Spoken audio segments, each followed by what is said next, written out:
병원 장례식장 앞에서 내 장례비 견적서를 받아드는 아들의 뒷모습을 봤습니다. 30년간 전국 1위 보험 설계사로 번 돈 모두 자식 뒷바라지에 쏟아부었죠. 하지만 저는 죽지 않았습니다. 그리고 그들이 절대 모르는 비밀 계좌를 열었습니다. 저는 김숙희, 올해 72입니다. 젊은 시절 보험업계에서 전국 챔피언 타이틀을 5번이나 받았던 사람이죠. 고객 3,000명의 재무 설계를 도맡았고 그들의 노후를 책임지는 게 제 자부심이었습니다. 그런데 정작 제 노후는 이렇게 처참할 줄 몰랐어요. 3달 전 아들 민준이가 갑자기 집에 찾아왔습니다. 엄마 요즘 자꾸 깜빡하시죠? 병원 한번 가보셔야 할 것 같아요. 그렇게 대학병원 신경과를 예약했고 CT 촬영까지 받았죠. 의사 선생님은 심각한 표정으로 말했습니다. 초기 치매 증상이 보입니다. 지금부터 관리가 필요해요. 그날 이후 제 삶은 완전히 달라졌습니다. 민준이는 매주 찾아와 통장과 도장을 확인했어요. 엄마 혼자 계시면 위험하니까 제가 관리할게요. 보이스피싱도 많잖아요. 며느리 수진 씨는 냉장고를 열어보며 한숨을 쉬었죠. 어머님 유통기한 지난 음식이 가득이에요. 혼자 사시기 힘드시죠? 사실 저는 깜빡한 적이 없습니다. 그 유통기한 지난 음식들도 제가 일부러 놔둔 게 아니에요. 누군가 냉장고에 넣어둔 거였죠. 약도 마찬가지였습니다. 제가 먹지도 않는 수면제가 서랍에 가득했고 민준이는 그걸 보며 고개를 저었어요. 엄마 약도 제대로 못 드시네. 이러다 큰일 나겠어요. 한 달 뒤 민준이가 서류 봉투를 들고 왔습니다. 엄마 요양원 입소 신청서예요. 전문가들이 돌봐드려야 해요. 집은 제가 관리할게요. 그 순간 깨달았습니다. 이건 치매가 아니라 계획된 추방이라는 걸. 30년간 고객들의 재산을 지켜온 제가 정작 제 재산을 지키지 못하고 있었던 겁니다. 그날 밤 저는 오래된 수첩을 꺼냈습니다. 보험 설계사 시절 고객 상담하며 적어둔 메모들이 가득했죠. 재산 분쟁 예방법, 치매 환자 재산 보호 방법, 법적 효력 있는 유언장 작성법. 아이러니하게도 제가 남들에게 조언했던 모든 것들이 이제 제 무기가 될 차례였습니다. 그로부터 일주일 후 저는 가슴 통증으로 응급실에 실려갔습니다. 협심증 진단을 받고 3일간 입원했죠. 퇴원날 아침 화장실을 가려다 복도에서 민준이의 목소리를 들었습니다. 장례식장 안내 데스크 앞이었어요. 72세 여성 기준으로 장례 패키지 견적 좀 받을 수 있을까요? 네, 최대한 간소하게요. 화장 후 납골당 안치로. 민준이의 차분한 목소리가 복도에 울렸습니다. 마치 생선 주문하듯 담담하게 제 장례를 의논하는 모습이었죠. 그 옆에 서 있던 며느리 수진 씨가 속삭였어요. 오빠, 그럼 집은 언제 정리해요? 강남 아파트 시세가 지금 15억인데. 엄마 돌아가시면 바로 매물 내놓을 거야. 너무 티나면 안 되니까 49제 끝나고. 민준이의 대답은 냉정했습니다. 가슴이 무너지는 게 아니라 얼어붙었습니다. 30년간 보험 챔피언으로 살며 수천 건의 사망보험금 청구를 처리했지만 제 죽음이 누군가에게 수익이 될 줄은 몰랐어요. 그것도 제가 낳아 키운 자식에게. 병실로 돌아와 침대에 누웠습니다. 천장을 바라보며 지난 40년을 돌아봤죠. 남편이 사업 실패로 빚을 남기고 떠났을 때 민준이 대학 등록금을 벌기 위해 하루 15시간씩 일했던 시절. 의대 진학한다며 재수까지 시켰고 결혼 자금으로 2억을 주었으며 개업 자금으로 3억을 더 보탰습니다. 그런데 제가 받은 건 뭐였나요? 치매 환자 취급과 요양원 입소 통지서, 그리고 장례식장 견적서였습니다. 그날 오후 퇴원하며 민준이에게 말했습니다. 민준아, 엄마가 요양원 가는 거 찬성할게. 너희도 힘들 것 같아서. 민준이의 얼굴에 안도감이 스쳤어요. 엄마 현명한 결정하셨어요. 전문가들이 돌봐드리는 게 맞아요. 차 안에서 며느리 수진 씨가 웃으며 말했죠. 어머님, 요양원 음식도 맛있대요. 편하게 지내실 수 있을 거예요. 저도 웃으며 고개를 끄덕였습니다. 하지만 제 머릿속에는 이미 완벽한 계획이 세워지고 있었어요. 보험 설계사 30년 경력이 가르쳐준 게 하나 있습니다. 감정으로 싸우는 사람은 지고 숫자로 싸우는 사람이 이긴다는 것. 그리고 저는 평생 숫자로 싸워온 사람이죠. 집에 도착해 방문을 닫았습니다. 그리고 침대 밑에 숨겨둔 비밀 금고를 열었어요. 그 안에는 민준이가 절대 모르는 계좌, 통장 3개와 30년간 따로 모아둔 비자금 8억 원의 흔적이 있었습니다. 보험 설계사 시절 고액 자산가 고객들이 알려준 재산 은닉 기법을 제가 직접 실행했던 거죠. 휴대폰을 꺼내 오래된 연락처를 찾았습니다. 변호사 이준혁, 제가 20년 전 재산 분쟁에서 구해줬던 고객이었죠. 지금은 서울 최고의 상속 전문 변호사가 되어 있었습니다. 이 변호사님 김숙희입니다. 기억하시죠? 상담 좀 받고 싶은데요. 치매 환자로 몰리는 노인의 재산권 보호 방법이요. 전화기 너머로 들리는 그의 목소리는 확신에 차 있었습니다. 선생님, 정신 멀쩡하시면 방법이 있습니다. 하지만 시간이 필요해요. 시간이요? 제가 물었죠. 네, 최소 3개월. 그들이 모르게 완벽한 증거를 만들어야 하니까요. 저는 웃음이 났습니다. 30년간 보험금 청구 서류를 검토하며 배운 게 하나 있어요. 완벽한 범죄는 없지만 완벽한 증거는 만들 수 있다는 것. 그리고 저에게는 민준이가 상상도 못할 네트워크가 있었습니다. 좋아요, 3개월이면 충분합니다. 제가 70년 인생에서 배운 게 있다면 인내심이거든요. 그날부터 저의 진짜 게임이 시작되었습니다. 다음 날 아침, 저는 일부러 주방에서 프라이팬을 떨어뜨렸습니다. 쿵 하는 소리와 함께 민준이가 달려왔죠. 엄마, 괜찮으세요? 어디 있었지? 내가 뭐 하려고 했더라? 저는 어리둥절한 표정을 지었어요. 민준이의 눈빛이 변했습니다. 역시 치매가 심해지는구나라는 확신이 서렸죠. 사실 그 프라이팬은 제가 계산해서 떨어뜨린 겁니다. 바닥에 수건을 깔아뒀기에 크게 상하지도 않았고요. 보험 설계사 시절 허위 청구를 가려내며 배웠습니다. 사람들은 자기가 보고 싶은 것만 보거든요. 그날 오후 이준혁 변호사가 조용히 집에 왔습니다. 민준이가 병원 진료간 시간을 노렸죠. 선생님, 이것 좀 보세요. 변호사가 꺼낸 서류는 민준이의 금융거래 내역이었습니다. 아드님이 3개월 전부터 어머님 명의로 된 아파트 담보대출 6억을 받았네요. 그리고 이 돈이 전부 아드님 계좌로 들어갔다가 주식 투자로. 변호사의 손가락이 그래프를 짚었어요. 4억 손실입니다. 현재 2억만 남아있어요. 순간 숨이 막혔습니다. 제 집을 담보로 빚을 내서 주식 투자를 했다니. 그것도 제 동의 없이. 이건 명백한 재산 횡령이에요. 하지만 변호사가 다른 서류를 꺼냈습니다. 이 동의서 보이시죠? 선생님, 서명이 있습니다. 제가 서명한 적 없어요.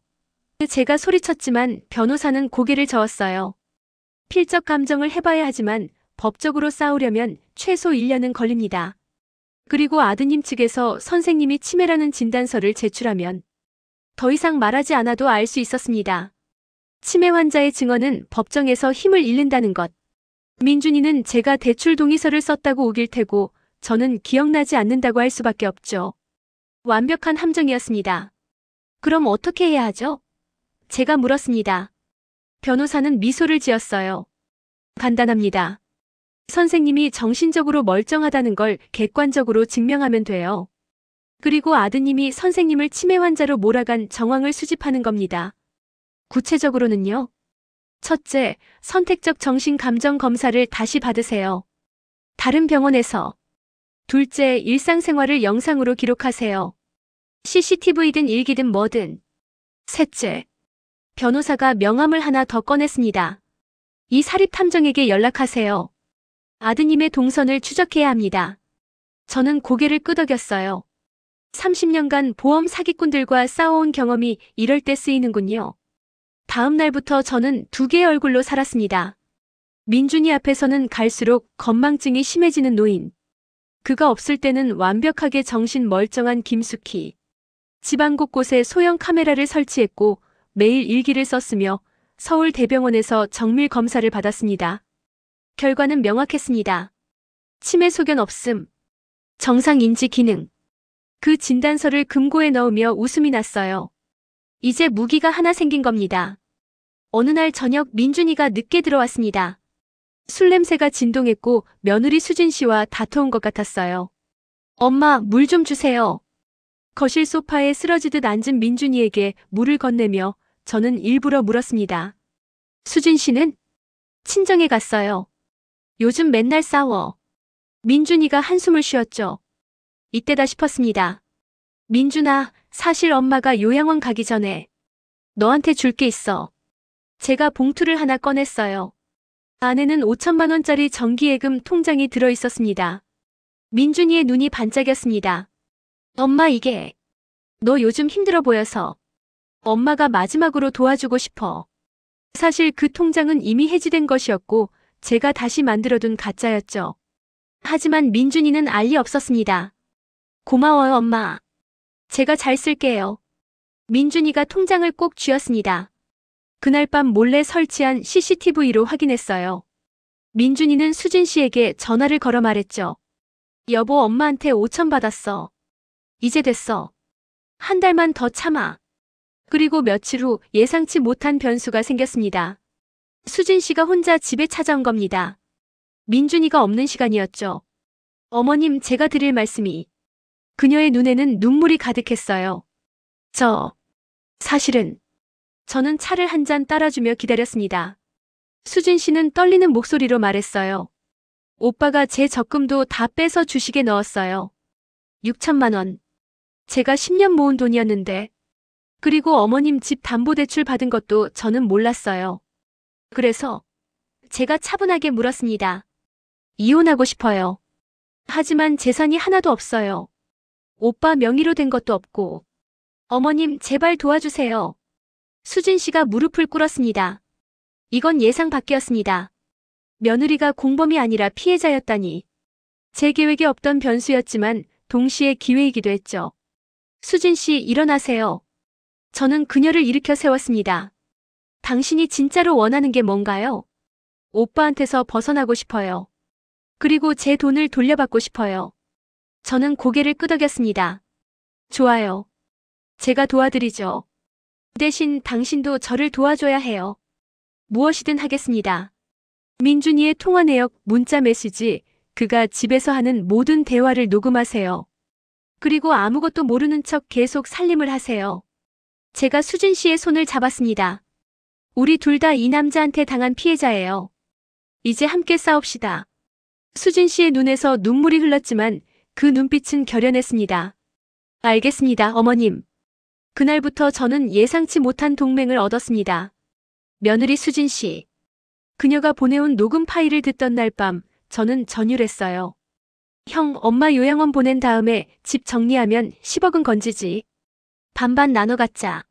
민준이의 목소리였습니다. 형. 저는 화면을 멈췄어요. 민준이에게 형제가 없는데. 그런데 누구랑 통화하는 거죠? 수진 씨에게 문자를 보냈습니다. 그 형이 누구예요? 30분 후 답장이 왔습니다. 이름은 강석훈. 오빠 대학 동기인데. 최근에 자주 만나요. 뭔가 사업을 같이 하는 것 같아요. 그 순간 퍼즐 조각이 맞춰졌습니다. 민준이 혼자 꾸민 일이 아니었어요. 누군가 뒤에서 조종하고 있었던 겁니다. 강석훈이라는 이름을 사립탐정에게 넘긴 지 일주일 후 충격적인 보고서가 도착했습니다. 강석훈은 단순한 대학 동기가 아니었어요. 그는 전문적인 재산 탈취범이었습니다. 지난 5년간 3명의 노인을 타깃으로 삼아 총 20억 원을 가로챈 전력이 있었죠. 그가 쓰는 수법이 항상 똑같습니다. 탐정이 사진들을 펼쳐 보였어요. 타깃 노인의 자식과 친분을 쌓고 그들에게 부모님 재산 빨리 확보하는 법을 귀띔합니다. 치매 진단서 위조, 허위 대출, 허위 계약서. 그리고 재산을 빼돌린 후 반반 나눠 갔죠. 그럼 민준이도. 제 목소리가 떨렸습니다. 피해자인 동시에 공범입니다. 강석훈이 아드님께 접근한 건 6개월 전이에요. 그때부터 계획적으로 어머님을 타깃으로 삼았을 겁니다. 분노가 치밀었지만 저는 침착함을 유지했습니다. 30년간 보험 사기꾼들과 싸우며 배운 게 있어요. 감정적으로 대응하는 순간 게임은 끝난다는 것. 이 사람의 약점은 뭔가요? 제가 물었습니다. 욕심입니다. 강석훈은 절대 작은 돈에 만족하지 않아요. 그래서 항상 끝까지 간 다음에 들통나죠. 그때는 이미 돈을 빼돌린 후라 회수가 어렵고요. 저는 계획을 수정했습니다. 민준이만 응징하는 게 아니라 강석훈까지 함정에 빠뜨려야 했어요. 다음 날 저는 민준이를 불러 말했습니다. 민준아, 엄마가 숨겨둔 돈이 있어. 민준이의 눈빛이 변했죠. 얼마나요? 8억. 보험 설계사 시절 모아둔 비자금이야. 사실 은행이 아니라 다른 곳에 숨겨뒀는데 저는 일부러 말을 흐렸어요. 어디요? 민준이가 조급하게 물었습니다. 금고에. 은행 대여금고 말고 사설 금고. 너만 알려줄게. 저는 가짜 금고 열쇠를 꺼냈습니다. 하지만 엄마가 직접 가야 열 수 있어. 지문 인식이거든. 이건 완벽한 미끼였습니다. 민준이는 그날 저녁 강석훈과 통화했고 수진 씨가 모든 걸 녹음했어요. 형, 엄마한테 숨겨둔 돈이 8억 있대요. 이번 주에 찾아올게요. 좋아, 그거 빼낸 다음에 바로 해외로 빼자. 통장 추적 안 되게. 모든 게 계획대로 흘러갔습니다. 사흘 후 민준이는 저를 데리고 강남의 한 사설 금고 회사에 갔습니다. 물론 그곳은 제가 이준혁 변호사와 함께 준비한 가짜 금고였죠. 실제 금고 회사와 협력해서 만든 일종의 함정이었습니다. 어머님, 지문 인식 부탁드려요. 직원이 말했고 저는 손가락을 갖다 댔습니다. 삐 소리와 함께 금고 문이 열렸어요. 안에는 현금 다발들이 가지런히 쌓여 있었습니다. 물론 진짜 8억이 아니라 겉만 진짜 지폐로 싼 가짜 돈이었지만 민준이는 알 리 없었죠. 엄마, 이거 집으로 가져가야죠. 민준이의 손이 떨렸습니다. 아니, 민준아. 엄마가 너한테 다 줄 거야. 제가 웃으며 말했어요. 대신 서류 하나만 써줘. 엄마가 내게 증여한다는 증서. 민준이는 주저없이 서류에 서명했습니다. 그 순간 금고실 CCTV가 모든 걸 녹화하고 있었고 변호사와 경찰이 옆방에서 대기하고 있었죠. 돈을 차에 싣고 나오는 순간 민준이의 휴대폰이 울렸습니다. 강석훈이었어요. 지금 어디야?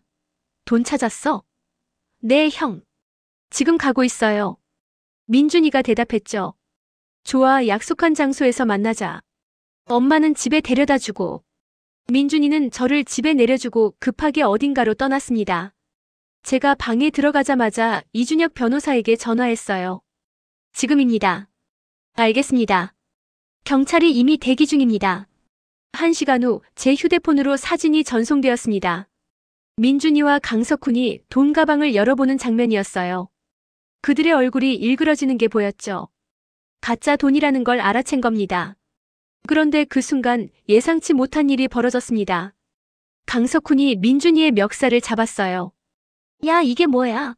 날 속인 거야? 아니, 형. 저도 몰랐어요. 민준이가 소리쳤지만 강석훈은 주먹을 휘둘렀습니다. 둔탁한 소리와 함께 민준이가 쓰러졌죠. 제 심장이 철렁했습니다. 이건 계획에 없던 일이었어요. 단지 증거를 확보하고 경찰에 넘길 생각이었는데 폭력 사태로 번진 겁니다. 어머님, 지금 상황이 위험합니다. 경찰이 즉시 진입합니다. 변호사의 긴박한 목소리가 들렸어요. 하지만 그때 더 충격적인 광경이 펼쳐졌습니다. 쓰러졌던 민준이가 일어나더니 강석훈의 다리를 걸어 넘어뜨렸어요. 그리고 가방에서 뭔가를 꺼냈습니다. 흉기였습니다. 형, 미안해요. 저도 살아야 하거든요. 민준이의 목소리는 차가웠습니다. 뭐야? 너 지금.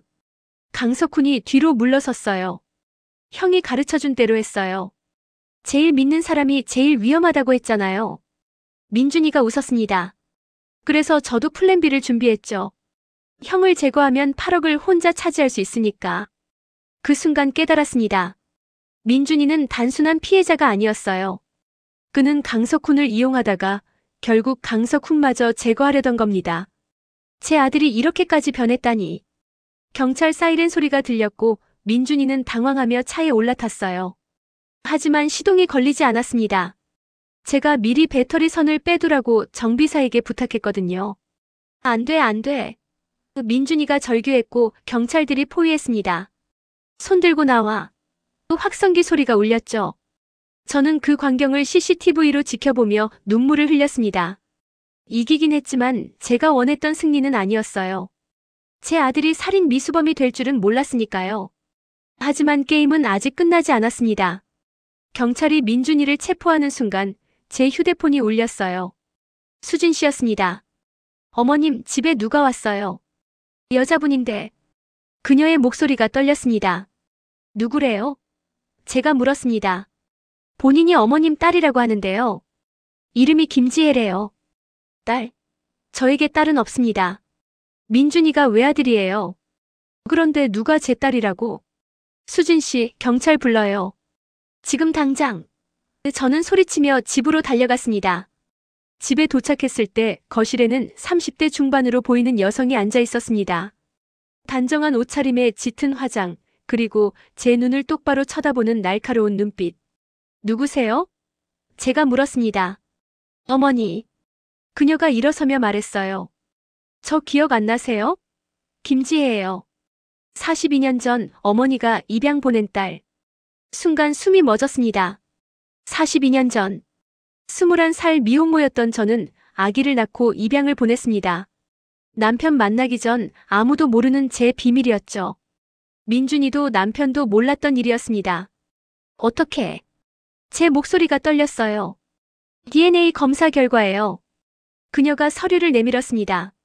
어머니 머리카락 샘플로 검사했어요. 99.9% 일치. 저는 어머니의 친딸이 맞습니다. 서류를 보는 제 손이 떨렸습니다. 진짜였어요.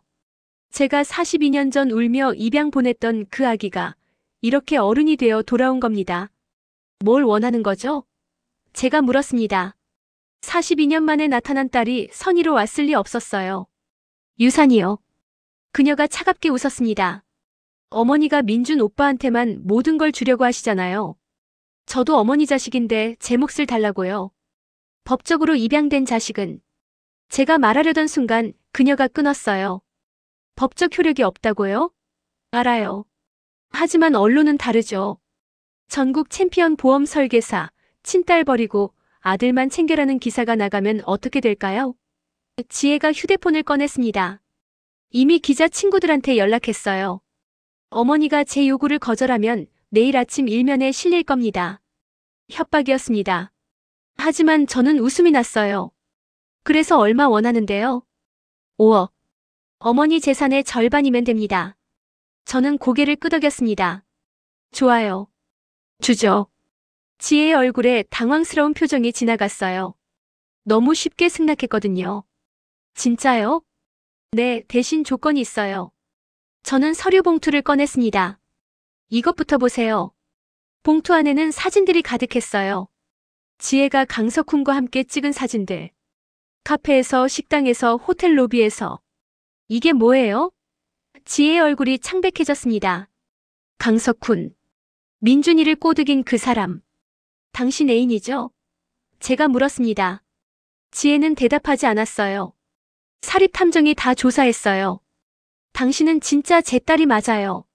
하지만 강석훈이 당신을 찾아내서 저한테 보낸 거죠. 유산 챙겨서 나눠 가지려고. 저는 다른 서류를 꺼냈습니다. 이건 당신 통화네요. 강석훈과 매일 통화했네요. 지혜가 입술을 깨물었습니다. 그래서요? 저도 어머니 자식인 건 맞잖아요. 나쁜 짓 한 거 없어요. 맞아요. 법적으로 당신은 아무 잘못 없어요. 하지만 저는 마지막 서류를 꺼냈습니다. 강석훈은 지금 경찰에 체포됐어요. 민준이와 함께. 그리고 당신도 공범으로 조사받을 예정이에요. 뭐라고요? 당신이 DNA 검사한 머리카락 제 집에서 몰래 가져간 거죠? 무단 침입이에요. 그리고 협박죄. 녹음도 다 했고요. 저는 휴대폰을 들어보였습니다. 우리 대화 전부 녹음됐어요. 지혜의 얼굴에서 핏기가 사라졌습니다. 하지만 저는 당신을 고소하지 않을 거예요. 제가 말했습니다. 당신은 제 딸이니까요. 42년 전 제가 버린 아이. 제 잘못이죠. 그럼. 지혜의 목소리가 떨렸어요. 강석훈과 헤어지세요. 그리고 제대로 된 삶을 사세요. 제가 도와줄게요. 5억은 못 주지만 새 출발할 수 있는 돈은 드릴 수 있어요. 저는 수표를 꺼냈습니다. 1억. 조건 없이 드릴게요. 대신 강석훈한테서 완전히 떠나세요. 지혜는 수표를 바라보며 눈물을 흘렸습니다. 왜요? 저 어머니 버린 것도 모자라서 또 버리려고 했는데. 당신을 버린 건 제가 미안해요. 하지만 이번엔 다릅니다. 저는 지혜의 손을 잡았어요. 당신이 선택하세요. 강석훈 편을 들어서 공범이 될 건지 아니면 제 딸로서 새로 시작할 건지. 지혜는 한참을 울다가 수표를 집어들었습니다. 고마워요, 어머니. 그리고 문을 열고 나갔죠.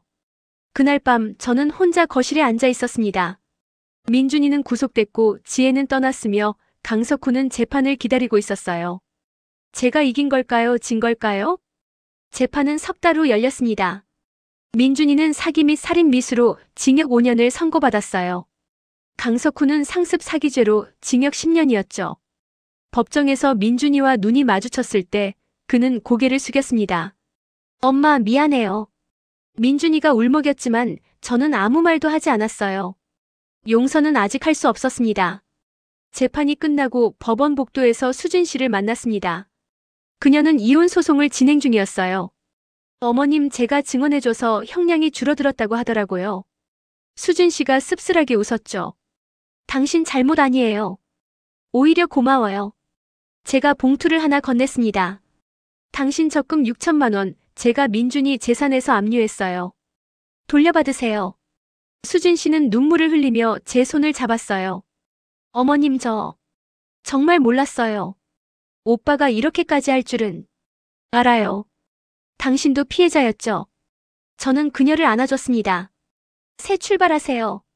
당신은 아직 젊잖아요. 한 달 후 뜻밖의 손님이 찾아왔습니다. 지혜였어요.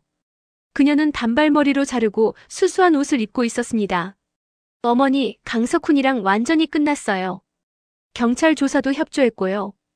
잘했어. 제가 차를 따라줬습니다. 그리고 이거 돌려드리려고요. 지혜가 수표를 꺼냈어요. 아직 한 푼도 안 썼어요. 왜요? 드린 거예요. 다시 생각해봤어요. 저 42년간 어머니 없이 잘 살았어요. 이제 와서 돈 받는 건 떳떳하지 않아요. 지혜가 웃었습니다.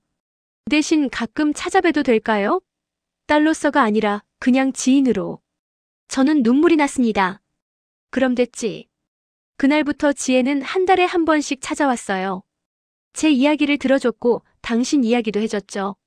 42년간 입양 가정에서 행복하게 자랐고 지금은 작은 카페를 운영한다고 했습니다. 그 수표로 카페를 확장했대요. 6개월 후 민준이한테서 편지가 왔습니다. 엄마, 저 교도소에서 많이 반성했어요. 제가 너무 욕심이 많았어요. 엄마가 준 모든 걸 당연하게 생각했고 더 많은 걸 원했죠. 이제야 깨달았어요. 제가 엄마한테서 받은 가장 큰 재산은 돈이 아니라 사랑이었다는 걸. 편지를 읽으며 눈물이 났습니다. 하지만 답장은 쓰지 않았어요.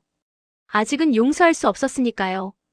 하지만 언젠가는 민준이가 진짜로 변했을 때는 다시 만날 수 있겠죠. 지금 저는 72세, 혼자 살지만 외롭지 않습니다. 지혜가 가끔 찾아오고 수진 씨가 도시락을 보내주며 옛날 고객들이 안부 전화를 해요. 그리고 무엇보다 제가 지켜낸 제 존엄이 있습니다.